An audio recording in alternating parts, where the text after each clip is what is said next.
बिल्कुल नजदीक पहुंच गया था सर। हाँ। आधे नंबर से ही रहा। तो देखो हार नहीं माननी चाहिए, आपके पास कुछ दिन से लेकर के कुछ महीने हैं, प्लीज हार ना माने, अपनी शक्तियों को एकाग्र करें और पढ़ना स्टार्ट करें। बातें करने वालों का तो सिलेक्शन होता नहीं है, ढंग से महीना 2 महीना भी पढ़ लोगे तो भी बहुत अच्छा कर लोगे, और जर्नी ऐसे ही स्टार्ट होती है। मोहित ये बताइए रूटीन क्या रहता था डेली का? कुछ बच्चे हैं ना जैसे रात को पढ़ते हैं, कुछ बच्चे सुबह जल्दी उठ के पढ़ते हैं, आपकी तो जॉब थी, तो जॉब के साथ साथ ये लंबे समय से आप तैयारी कर रहे थे, तो उस दौरान कैसे क्या पढ़ा, रूटीन बताइए, ऑफिस टाइम का भी और ऑफिस टाइम के बाद में कैसे मैनेज करते थे?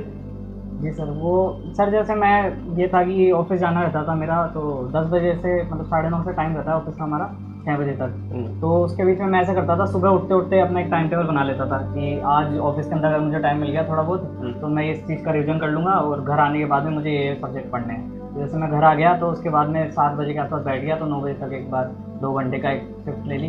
उसके बाद में खाना वाना खाया अपना, थोड़ा टहल के 10 बजे 10:30 बजे दोबारा से बैठ गया, तो फिर 3 साढ़े 3 बजे तक समय पड़ता था रात में। तो कुल मिलाकर के 6 बजे के बाद में भी आप पटवारी की ड्यूटी पूरी करके भी 7 घंटे ऑन एन एवरेज 6-7 घंटे पढ़ लेते थे? ऑफिस में भी थोड़ा टाइम निकाल लेता था। ऑफिस में कैसे टाइम निकालते थे जरा वो बताइए बच्चों को। वो था कि मैं रिवीजन कर लेता था, उसके साथ में अपने क्या वॉइस नोट सुनाता था सर मैं। ओके। तो जैसे मतलब फ्री बैठे रहे तो ईयरफोन लगाया अपने और रिवीजन हो गया। तो इस तरह से सर दूसरे लोग सोच रहे होंगे कि या तो ये कोई गाने वाने सुन रहे हैं, और जिनको पता होगा कि स्टडी वाला बंदा है तब तो पता है कि भाई ये काम नहीं करेगा, ये तो आगे और तैयारी करेगा कि 2400 ग्रेड पे से 3600 ग्रेड पे की और जाएंगे।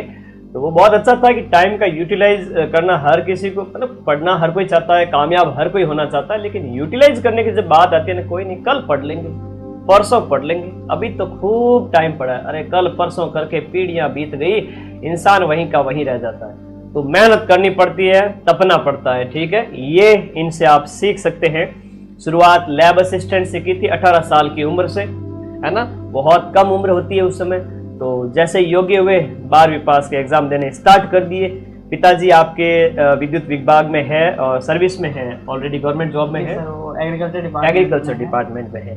तो पिताजी से भी आपको घर परिवार से भी अच्छा माहौल मिला। फैमिली मेंबर्स का योगदान बताइए, वो भी आपकी वीडियो देखेंगे तो उनको भी अच्छा लगेगा, किस किस का ज्यादा योगदान रहा? वैसे तो सबका रहता है, लेकिन फैमिली की तरफ से कैसा सपोर्ट मिला था? सर सबसे ज्यादा फैमिली में तो मेरी सिस्टर है मुझसे बड़ी, तो उनका बहुत योगदान रहा। नाम बताइए सिस्टर का। सर कोमल शर्मा नाम है उनका। तो उनका बहुत योगदान रहा, वो हमेशा मुझे सपोर्ट करती है, हमेशा पढ़ाई के लिए बोलती रहती है कि पढ़ाई, जैसे भी अगर मैं थोड़ा बहुत भी टाइम वेस्ट करता हूँ तो मेरे को सही दिशा में पहुंचाने की कोशिश करती है कि पढ़ाई कर ले ऐसे करके। अच्छा, होता ना बड़ा भाई बहन जो होता है ना, छोटे भाई बहन का पूरा ध्यान रखता है कि भाई पढ़ाना है, इसको पढ़ाना हो। माताजी पिताजी के शुभ नाम आप जरूर बताएं, ताकि जिन्होंने इस लाल को पैदा किया उस दुनिया में एक ऐसे सितारे को कि भाई गवर्नमेंट एग्जाम की तैयारी करने वाले लाइब्रेरियन वालों के लिए तो आदर्श है कि भाई रैंक 1 है। जी सर, पिताजी का नाम मेरा नंदलाल जी शर्मा है, और कृषि विभाग में वो सहायक कृषि अधिकारी के पद पे कहा जाता है आमेर में। और माताजी पुष्पा शर्मा है माताजी का नाम, और माताजी गृहिणी है मेरी। और किन फैमिली मेंबर्स का सहयोग रहा? सर मेरे मतलब दादाजी हैं, तो वो मतलब ठाकुर जी की सेवा करते हैं, तो उनका मैं बहुत मानता हूँ कि। क्या नाम है? वो हरिनारायण जी शर्मा है। अच्छा जी। तो उनका बहुत वो रहा है सर कि वो हमेशा ही पूजा पाठ में लगे रहते हैं, तो हमारे लिए ही मानते हैं सर। अच्छा। तो ये होता है कि एक होता कामयाब हो जाए मेरा सरकारी नौकरी में आगे से आगे। तो दादाजी दादी जी माताजी पिताजी बहन सबका योगदान रहा, और मोहित ने रैंक 1 हासिल की है। आप निरंतर ऊंचाइयों पे पहुंचे और भी आगे बढ़ते रहे, और मैं तो चाहता हूं कि आप RAS अधिकारी बने, और भी एग्जाम जो आपके दिल में है कि दिए। अभी तो 25 साल की उम्र है, कुछ ज़्यादा उम्र भी आपकी हुई नहीं है। स्कूलिंग आपकी कैसे क्या हुई थी? शुरू से ही टॉपर थे क्या आप? नहीं सर, शुरू में तो मैं बहुत ही एवरेज, मतलब बिलो एवरेज बच्चा था। अच्छा, तो रैंक 1 आती थी या पीछे आती थी? बहुत ही पीछे आती थी सर। अच्छा। तो मैं अपनी बहन को, अपने चाचा, इन सबको देख के सोचता था कि कभी अपन भी इतने नंबर ला पाएंगे क्या। अच्छा। तो ये चीज़ें थी सर। मैं गांव पढ़ता था 7th क्लास तक, उसके बाद में फिर 8th क्लास में हम जयपुर आ गए थे पढ़ाई के सिलसिले में। तो 8th से यहाँ पे पढ़ाई की, उसके बाद में स्कूलिंग कॉलेज सब यहीं से हुए। अच्छा अच्छा, बहुत बढ़िया। बहुत साइंस थी आपके? जी सर। तो साइंस से फिर जीके स्ट्रॉन्ग करना पड़ा आपको माइंड मैप के वीडियो कोर्स के साथ में? चलो ये अच्छा हुआ आपके आगे। मतलब ऐसे रहा कि मैं जैसे माइंड मैप का कोर्स लिया तो मेरे ऐसे फायदा हुआ कि हमारे जैसे इस लाइब्रेरी साइंस में क्या है, जो सिलेबस है वो डिफाइन नहीं कर रखा बिल्कुल ही। अच्छा, पूरा सिर्फ ये लिखा हुआ है कि राजस्थान का इतिहास, कला, संस्कृति, भूगोल और जो भी टॉपिक पॉलिटी वगैरह के तो सर उसके अंदर डिफाइन नहीं है, तो वो जैसे कोर्स किया मैंने तो उसके अंदर मुझे पता लगा कि ये टॉपिक पढ़ने हैं तो ये छोड़ने हैं। तो बिल्कुल, हमने जो कोर्स लॉन्च किया था लाइब्रेरियन का, सिर्फ राजस्थान जीके का, कंप्लीट जीके का लॉन्च किया था, जिसको मैं दिखाना चाहूँगा।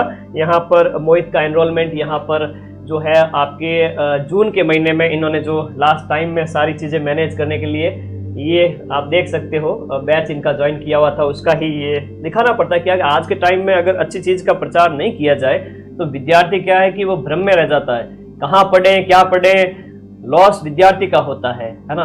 तो वो सही डायरेक्शन में पढ़े और सही कंटेंट को पढ़े, निश्चित रूप से उसे सफलता मिलेगी। अच्छा, नोट्स कैसे बनाते थे आप, वो बताइए कि कैसे प्रिपेयर करते थे, नोट्स के लिखने का तरीका कैसे होता था आपका? सर ऐसे रहता था कि जैसे अपन ने एक बार क्लास ले ली, जैसे मान लो आपका कोर्स ले लिया तो अपने वीडियोस से अपन ने एक बार नोट्स बना लिए, तो नोट्स बनाने के लिए ये है कि उसका रिवीजन करके फिर अपन मॉक देंगे, तो जैसे जैसे मॉक में कोई नई चीज़ मिलती जा रही है तो अपन उसको नोट्स में ऐड करते जा रहे हैं। ऐसे नहीं कि बार बार में कहीं से पढ़ लिया 10 नोट्स बना लिया, ऐसा नहीं कि एक बार ही नोट्स बना लिया अपन ने और उनको ही अपन ऐड करते रहें, और भी कोई नई चीज़ मिलती जा रही है तो ऐड करते रहें, फिर उनकी रिविजन करते जाओ। और उसके बाद में जैसे शॉर्ट नोट्स है, एक बार अपन ने पूरा पढ़ लिया, जैसे पूरा राजस्थान का इतिहास का हो गया, बहुत वाइड है, राजस्थान कला संस्कृति भी बहुत वाइड है, वेरी शॉर्ट नोट्स जो लास्ट के 2-4 दिन में बच्चे रिवाइज कर सके, वो कैसे बनाते हैं? सर वो ऐसे होता है जैसे कि मान लो अपन कोई भी टॉपिक हो गया तो उसके अंदर जो की वर्ड्स होते हैं जिनसे मतलब अपन उसको पढ़े तो अपनों को एकदम से पूरा लाइन समझ में आ जाए, पूरा याद आ जाए, तो उन कीवर्ड्स पे अपन शॉर्ट नोट्स बनानी चाहिए। ये नहीं कि अपन ने नोट्स बनाया तो उसको ही अपन है लाइन टू लाइन हटा दिया, वो लाइन टू लाइन वापस से वही नोट लाइन टू लाइन लिखेगा तो वैसे तो आप लोग लाइन टू लाइन पूरा रजिस्टर भर सकते हैं। आपकी एक बात है ना, जैसे कि मतलब अपन 100 पेज को 10 पेज और 10 पेज को 1 पेज, हाँ, वो चीज है कि वो ही करना है अपना, वो करना है कि भाई आप 100 पेज बनाएं, एक रजिस्टर रखें, मोटा रजिस्टर रखें, जैसे होता है ना इस टाइप से एक बड़ा रजिस्टर रखें A4 साइज का ना, पूरा भर लेवे विदाउट लाइनिंग वाला, और एक छोटा रजिस्टर डालें जिसमें सारे सब्जेक्ट आप डाल दें। जैसा मोहित ने नोट्स बनाए थे कि 100 पेज को 10 पेज में, है ना, और भी शॉर्ट करना है तो 10 पेज को 1 पेज में कर दो। आपको हेडिंग, सब हेडिंग, उसके अंदर भी छोटे छोटे कीवर्ड्स लिख लीजिए। सारा लिखने की जरूरत नहीं है, और सारा तो आप उसमें से रिवाइज कर ही रहे हो पूरे साल से, काफी महीनों से, तो नोट्स ऐसे ही बनते हैं और इस तरीके से ही बनते हैं। ये एक जर्नी जो मोहित की रही है, हमने डिस्कस की है। एक बात जो मैं आपसे पूछना चाहता हूं वो ये है कि नए बच्चे, फ्रेशर बच्चे, जिनको जीके बिल्कुल भी नहीं पता है, हकीकत में नहीं पता होता है कि राजवंश कहां से स्टार्ट होते हैं, सभ्यताएं क्या होती है, मध्यकालीन राजस्थान का इतिहास क्या है, मॉडर्न राजस्थान की हिस्ट्री क्या है, कल्चर के अंदर क्या पढ़ना होता है, कैसे पढ़ना होता है, कितने टॉपिक होते हैं, ज्योग्राफी में क्या है, राजस्थान की पॉलिटी में क्या है, तो ऐसे बच्चे को कैसे तैयारी करनी चाहिए जिसको बिल्कुल ही जीरो नॉलेज हो और काफी पीछे हो, उसको अपना जीके कैसे मजबूत करना चाहिए? आपकी पर्सनल राय इसमें क्या है वो बताओ। तो जैसे अपन शुरुआत में स्टार्ट कर रहे हैं तो एक स्टैंडर्ड बुक्स ले सकते हैं, और उसके साथ में अपन जैसे वीडियो कोर्स ले सकते हैं। तो जैसे मैंने तैयारी करी थी तो मैंने माइंड मैप का वीडियो कोर्स किया था, तो उसी तरह से आप एक बार वीडियो कोर्स ले लो और उसके बाद में अपने एक नोट्स बना लो, फिर नोट्स में अपने धीरे धीरे उनमें इनरिच करते जाओ, कोई नई चीज़ मिल गई, कोई मॉक दिया, वो सब चीज़ें तो वो ऐड करते जाओ। अब आपको वीडियो कोर्स लोगे तो उससे क्या होगा, जैसे बुक से अपन पढ़ रहे हैं तो अपन एक भटकाव हो जाता है आदमी को, ये बुक अच्छी है, वो बुक अच्छी है। तो एक कोर्स लेने से ऐसा रहेगा कि आप एक जगह रहोगे, अपन सही गाइडेंस मिलेगी आपको। जैसे कि एक वो कहावत है कि मतलब एक कहानी है छोटी सी, कि उसमें क्या होता है कि एक एटॉमिक हैबिट्स नाम से एक बुक है, उसके अंदर एक छोटा सा वाक्य ऐसे है कि अगर आपका प्लेन है जो लॉस एंजल्स से अपना जा रहा है कि न्यूयॉर्क के लिए, और अगर उसने 1-2 डिग्री भी अगर गलत घूम लिया ना तो वो आपका वाशिंगटन डीसी पहुंच जाएगा। तो ये चीज़ है कि सर अच्छी डायरेक्शन, सही डायरेक्शन रहेगी ना तो आदमी बिल्कुल सही रास्ते पे पहुंचेगा, और अगर उसको पहले से ही भटकाव हो गया तो वो गलत तरह से चला जाएगा। देखो मोहित ने जैसा कहा उस अकॉर्डिंग मैं आपको बताऊं, विद्यार्थी के पास स्टैंडर्ड बुक्स तो होनी ही चाहिए। जैसे हम वीडियो कोर्स में पढ़ाते हैं तो हम अपने जीके के जो हिंदी ग्रंथ अकादमी की पुस्तकें हैं, हमारे खुद के नोट्स हैं, हम 10 रिसोर्सेज एक साथ रख के उसके खुद के हमारे जो नोट्स होते हैं वो लिखवाते हैं। फिर भी संतुष्टि के लिए एनसीईआरटी की पुस्तकें साथ में रखें और ऑथेंटिक हिंदी ग्रंथ अकादमी की वो पुस्तकें भी रखें, और वीडियो कोर्स में क्या है उन सब चीज़ों का सार एक जगह मिल जाता है।